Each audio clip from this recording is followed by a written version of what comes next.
आज हम आप लोगों के लिए लेकर आए हैं कंसाइनमेंट अकाउंट। जो अध्याय पांचवा अध्याय है और इसका अध्याय 5 है बाबू,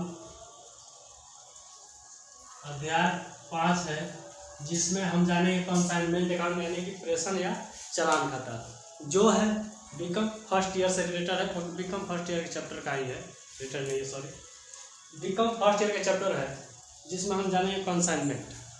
कंसाइनमेंट देखिए, कंसाइनमेंट एक ऐसा पत्र ही समझिए या कंसाइनमेंट एक दस्तावेज समझ लीजिए। एक ऐसा दस्तावेज है जिसके माध्यम से हम अपने वस्तुओं को बेचने के लिए किसी अपने एजेंट के पास भेजते हैं, वही हमारा क्या होता है, मतलब प्रेषण का होता है। देखिए आज के समय में आप लोग देख रहे हैं कि चाइना का बनाया हुआ माल, अमेरिका का बनाया हुआ माल, हमारे भारत का बनाया हुआ माल अमेरिका चाइना में या मतलब अदर देश के जगह अदर जगह के सामान अदर जगह सेलिंग हो रहे हैं। बहुत दूर दूर के सामान बहुत दूर बेचा जा रहा है, उसको सेलिंग किया जा रहा है। उसी पर ये निर्धारित जो चैप्टर है, वो अध्याय है, उसी पर रिलेटेड है, उसी से रिलेटेड है, जिसमें हम जानेंगे। तो सबसे पहले हम जान लेते हैं कि अध्याय क्या कह रहा है, प्रेषण या चालान। सबसे पहले हम समझ लेते हैं प्रेषण या चालान क्या है। तो दोस्तों ध्यान दीजिएगा, थोड़ा सा ध्यान देने की जरूरत है। देखिए प्रेषण क्या है। प्रेषण एक इसका साधारण हम एक भाषा मतलब परिभाषा दे रहे हैं, इस पर थोड़ा सा ध्यान दीजिएगा। परिभाषा आप लोग अपने तरफ से बना सकते हैं, इसमें कोई भारी बात नहीं है, केवल आपको समझना है, कॉन्सेप्ट समझिए, कॉन्सेप्ट। देखिए प्रेषण किसे कहते हैं या प्रेषण क्या है। जब वस्तुओं के निर्यातकर्ता या निर्माता, कौन, वस्तुओं के निर्यातकर्ता या निर्माता, यहाँ पर लिख दिया गया बाबू, ध्यान से आप लोग देख सकते हैं, निर्माता या निर्यातकर्ता या वस्तुओं के स्वामी, यानी कि जो वस्तु का निर्माण करते हैं, जो वस्तु को मैन्युफैक्चरिंग करते हैं, वस्तुओं को बनाते हैं, उसके स्वामियों द्वारा, यानी किसके स्वामी द्वारा, वस्तुओं के स्वामियों द्वारा अभिकर्ता यानी कि एजेंटों के पास क्या बिक्री के लिए जो माल भेजा जाता है, जिस समझौते के अनुसार भेजा जाता है, उसी समझौते को क्या कहते हैं, प्रेषण या चालान कहा जाता है। प्रेषण या चालान कहते हैं। बहुत अच्छे समझ गए।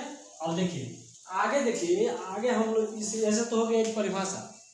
अब देखिए एक उसी में एक है ऑक्सफोर्ड, कौन बाबू, ऑक्सफोर्ड लेखांकन शब्दकोश। ऑक्सफोर्ड लेखांकन शब्दकोश के अनुसार क्या कहता है कि एक प्रधान यानी कि प्रिंसिपल, एक प्रधान देखते आप समझते करते हैं, यूपी में जाइएगा तो मुखिया को लोग प्रधान कहता है। वही मान लीजिए कि प्रधान एक होता है परिवार के सदस्य, जो मेन मालिक होते हैं, जो घर के स्वामी होते हैं, उन्हें भी क्या बोला जाता है, प्रधान बोला जाता है, यानी प्रिंसिपल। तो ये कह रहा है कि एक प्रधान यानी कि जो व्यक्ति वस्तुओं का निर्माण किया है वो प्रधान, या इसमें देखिए प्रेषणी या प्रेषणी का नाम आया, इसको आगे आपको बताएंगे। इसमें देखिए इस सबसे पहले इसको समझ लीजिए आप। किसी भी माल को सेलिंग करने के लिए देखिए, जैसे एक सिक्के के दो पहलू होते हैं बाबू, किसने होते हैं, दो पहलू, हेड और टेल, दो पहलू होते हैं एक सिक्के के। उसी प्रकार इस कंसाइनमेंट में दो व्यक्ति हैं, एक है प्रेषक जो वस्तु का स्वामी है, प्रिंसिपल है यानी कि प्रधान है, इसी को प्रधान भी कहा गया है। इसको इंग्लिश में कहा जाता है कंसाइनर। क्या कहा जाता है, कंसाइनर। और दूसरा जो व्यक्ति है जिसके पास माल भेजा जाए यानी एजेंट जो है, इसको कहते हैं प्रेषणी। क्या कहते हैं बाबू, प्रेषणी। इसको इंग्लिश में कहते हैं कंसाइनी। का नहीं चल रहा है, अच्छा कोई बात नहीं है, धीमे से क्यों समझने से मतलब है। देखिए इसमें दो व्यक्ति हैं, एक है प्रेषक और दूसरा है प्रेषणी। ये जो स्वामी के माल है, एक कौन है, प्रधान है। प्रधान यानी कि प्रधान को इंग्लिश में प्रिंसिपल कहते हैं बाबू, लिख दे रहा ना, क्या कहते हैं दोस्तों, प्रिंसिपल। अब देखिए इसको क्या कहते हैं, एजेंट कहते हैं, एजेंट या अभिकर्ता। क्या कहते हैं, या अभिकर्ता। एजेंट या अभिकर्ता, इनका अभी भी अधिक नियम है, कोई नाम है, इसको अभी हम बताएंगे आपको। अभी केवल समझने के लिए बता रहे हैं कि दो व्यक्ति हैं, एक वस्तुओं का निर्माण करने वाला या जो अपने वस्तुओं को बेचने के लिए, सेलिंग करने के लिए अपने एजेंट के पास भेज रहे हैं, प्रेषणी के पास भेज रहे हैं, वो व्यक्ति है। जिसके पास माल आ रहा है, जो बेचने के लिए अपने पास माल ले रहा है, वो क्या कहलाएगा? प्रेषणी कहलाएगा या एजेंट कहलाएगा। इस प्रकार समझ लीजिए। मान लीजिए कि मेरे पास एक मार्कर है, ठीक है, क्या है बाबू? मार्कर है, और आप लोग क्या है? मेरे अभिकर्ता है, एजेंट, वही अब क्या है? प्रेषणी है, एजेंट है, अभिकर्ता है। तो मैंने इसको सेल करने के लिए आप लोगों के पास भेजा, तो मैं हुआ क्या? प्रेषक हुआ, प्रेषक, भेजने वाला, प्रधान। और आप लोग इसको बेचने के लिए अपने पास मंगाया था, आप लोग क्या हुए? प्रेषणी हुए, अभिकर्ता हुए, एजेंट हुए, ठीक है। इस प्रकार आप देखिए, ऑक्सफोर्ड लेखांकन, ऑक्सफोर्ड के नाम से मतलब अनुसार जान लेते हैं, क्या कह रहा है? ऑक्सफोर्ड लेखांकन शब्दकोश लेखांकन के अनुसार देखिए, कह रहा है एक प्रधान यानी प्रेषक द्वारा प्रेषणी या प्रेषती, देखिए प्रेषणी को प्रेषती भी कहा जाता है, यड़ा है, इसके बाद त भी लगा जाता है, यानी कि प्रेषती हो जाता है। तो प्रेषक या प्रेषती, प्रेषणी या प्रेषती को निर्धारित मूल्य पर, यानी कि मान लीजिए ये मार्कर हमने आप लोगों के पास भेज दिया, लेकिन इसका मूल्य हमने रखा कि बाबू इसको कितने बेचना है? 25 रुपया में। कितने बेचना है? 25 रुपया में। वही इस पर निर्धारित मूल्य हमने कर दिया, तो वही निर्धारित मूल्य पर अथवा बाजार मूल्य पर हमने तो आपको भेजा कितने में? मूल्य रूप बन देकर 25 रुपया, लेकिन आप इसको 30 रुपया में बेच रहे हैं या 35 रुपया में सेलिंग कर रहे हैं, तो ये क्या हो जाएगा? बाजार मूल्य हो जाएगा। तो बाजार मूल्य पर प्रेषण पर भेजे गए मालों को चालान या प्रेषण कहा जाता है। प्रेषण पर भेजे गए मालों को क्या कहा जाता है? चालान या प्रेषण कहा जाता है। देखिए, आप प्रेषण से ज़्यादा भावुक मत होइए, इतने आप समझने के लिए, केवल समझने के लिए इतना समझिए कि प्रेषण क्या है? एक दस्तावेज है जिसमें पूर्ण रूप से लिखा होता है कि माल भेजने वाला कौन है और माल को लेने वाला कौन है, सेलिंग मतलब बेचने के लिए लेने वाला कौन है।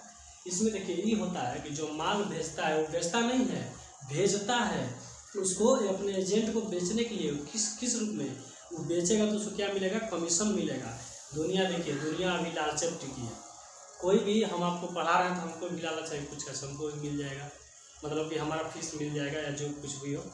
और आप लोग पढ़ रहे हैं तो आप लोग नॉलेज के लिए पढ़ रहे हैं। देखिए, बिना लालच की दुनिया नहीं चल रही है भाई, कहीं ना कहीं तो लालच जरूर है। छोड़िए, देखिए आगे पहुँचिए।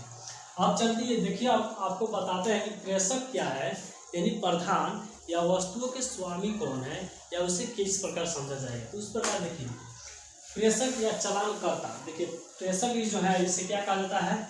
चालानकर्ता भी कहा जाता है। क्या कहा जाता है? चालानकर्ता।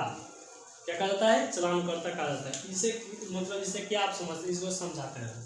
देखिए, विक्रय हेतु मतलब बेचने के लिए अपने वस्तुओं को, मतलब ऐसा समझिए, वो व्यक्ति जो अपने वस्तुओं को, अपने प्रोडक्ट को, अपने द्वारा निर्माण किए गए वस्तुओं को बेचने के लिए अपने अभिकर्ता के पास या अपने एजेंटों के पास प्रेषण पर भेजते हैं, वही क्या कहलाते हैं? देखिए, जो प्रेषण होता है वो भेजता है, वो अपने जोखिम पर भेजता है। तो आप उसको इस प्रकार परिभाषित कर सकते हैं, वैसे व्यक्ति जो अपने वस्तुओं को, अपने द्वारा निर्माण किए हुए वस्तुओं को या अपने संस्था की वस्तुओं को प्रेषण के माध्यम से अभिकर्ता के पास या एजेंटों के पास भेजता है, और वो भी अपने जोखिम पर भेजता है, उसे क्या कहते हैं? प्रेषक कहते हैं, चालानकर्ता कहते हैं। इसके देखिए, इसके कई नाम हैं। इसके नाम क्या है? एक से प्रेषक कहा जाता है, मालधनी कहा जाता है, और तो और इसे चालानकर्ता, तो आप समझिए चालानकर्ता कहा जाता है, प्रधान भी कहा जाता है, कंसाइनर, इंग्लिश में कंसाइनर कहा जाता है, और क्या कहा जाता है बाबू? मालधनी भी इन्हें कहा जाता है। लेकिन इसमें सिर्फ एक ही नाम आएगा, प्रेषक, और जो बेचने वाला है, जो एजेंट है, उसका नाम आएगा प्रेषणी। और इसको अलग अलग नाम दे देंगे। मान लीजिए उसका राम नाम है, प्रेषक का इसका राम नाम है, इसका श्याम नाम कर देगा, लेकिन प्रेषक और प्रेषणी दो ही नाम से बनेगा, ठीक है। आगे देखिए, आगे हम लोग प्रेषक समझ लिया, प्रेषणी कौन है, प्रेषणी क्या है, तो इसके बारे में समझ लेते हैं। ये देखिए, तो प्रेषणी किसे कहेंगे बाबू? तो आप लोगों ने एक परिभाषा जाना कि वे व्यक्ति जो अपने जोखिम पर अपने वस्तुओं को अपने एजेंट के पास भेजते हैं, क्या करने के लिए, विक्रय करने के लिए।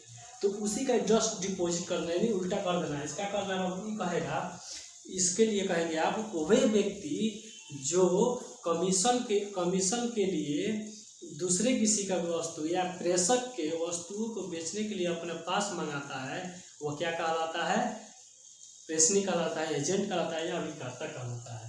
ठीक है, और देखिए इसका हम कुछ विशेषता जान लेते हैं। तो देखिए कंसाइनमेंट के निम्न विशेषता होते हैं, जो इस प्रकार है, बोर्ड पर लिख दिया गया है, आपको केवल समझाएंगे हम और बताएंगे। देखिए इसके सबसे पहला और नंबर 1 विशेषता होता है कि जो प्रेषक और एजेंट होते हैं, अभिकर्ता यानी कि प्रधान, इसमें बताया गया कि प्रधान या प्रेषणी या प्रेषक के मध्य प्रधान एवं एजेंट का संबंध होता है। प्रधान में इसमें स्वामी समझ लीजिए, स्वामी एवं एजेंट का क्या होता है, रिश्ता होता है, संबंध होता है। ठीक है, दूसरा आप भी समझ लीजिए, दूसरा इसका क्या होता है विशेषता, प्रेषण की दशा में प्रेषण की दशा में प्रेषणी को यानी कि एजेंट को सिर्फ माल का अधिकार हस्तांतरण किया जाता है। देखिए जब मालिक जो होता है, जो प्रधान होता है, जो प्रेषक होता है, वो क्या करता है, माल केवल भेजता है किसके पास, एजेंट के पास। उसका अधिकार नहीं भेजता है, केवल माल का अधिकार भेजता है, माल भेजता है उसके पास। लेकिन जो उसका स्वामित्व होता है, माल का जो स्वामी होता है वो प्रेषक नहीं होता है, स्वामी वही होता है, यानी कि कौन होता है, प्रधान होता है, प्रेषक होता है। कौन होता है बाबू, प्रेषक होता है। अब देखिए इसको जब उसको भेजता है न कि माल के स्वामित्व है, इसलिए माल का चलान विक्रय नहीं है। देखिए जो माल प्रेषक प्रेषणी के पास भेजता है, यानी जो स्वामी वो अपने एजेंट के पास भेजता है, तो उन दोनों में क्या होती है कि वो अपना माल भेजता है और जो एजेंट होता है वो कमीशन पाने के लालच में उसको सेलिंग करता है और उसको एक निर्धारित के अनुसार, समझौते के अनुसार उसको जो कमीशन बनता है उसको दे दिया जाता है। तो आगे देखिए, आगे तीसरा नंबर जो विशेषता है इसमें कहता है माल के प्रेषण में माल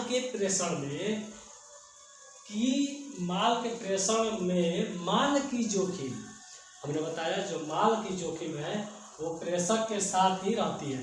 यानी प्रेषक जो मालिक है, जो वस्तुओं का मालिक है, वो वस्तुओं का जोखिम स्वयं रखता है, उसी के पास रहता है। प्रेषणी प्रेषक की जोखिम पर, देखिए जो एजेंट है वो वस्तुओं के मालिक यानी प्रेषक के जोखिम पर ही माल बेचता है।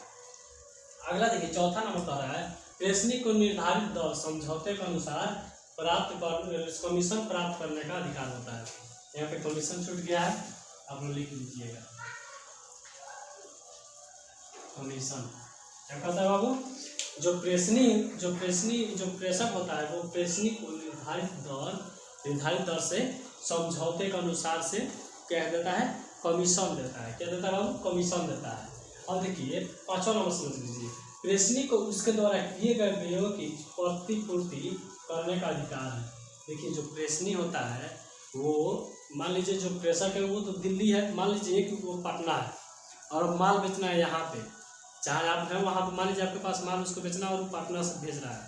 तो पटना से भेजा है तो पैसा वहाँ से तो देना नहीं है, कि जो खर्च लगेगा, किराया लगेगा, मान लीजिए कि रेंट लग गया टेम्पो का या गोदाम का किराया रेंट लगा, वहाँ से उसको आने में पैसा भेजने में समय लगेगा, तो मानेगा नहीं ना, तुरंत न लेगा, तुरंत लेगा तो अपने पास से भी दे सकता है और उसको बाद में रिकवरी कर सकता है, लेकिन फिलहाल ही दे सकता है। ठीक है, कब दे सकता है, प्रेषणी। और अंतिम और छठा इसका विशेषता जान लीजिए कि प्रेषण पर भेजे गए माल पर होने वाले लाभ हानि प्रेषक के ही होते हैं। जितना लाभ हो जितना हानि किसके होते हैं बाबू, प्रेषक के होते हैं। ठीक है, आज के लिए इतना ही, मिलेंगे अगले वीडियो के साथ जिसमें क्रय विक्रय और प्रेषण के अंतर हम बताएंगे और इसका कमीशन किस प्रकार में डिवाइड किया जाता है इसके बारे में जानेंगे और साथ में जर्नल एंट्री जानेंगे। और वीडियो को आप लोग शेयर कीजिए और सब्सक्राइब भी कीजिए। चलिए मिलते हैं अगले वीडियो के साथ, अभी के लिए जय हिंद जय भारत।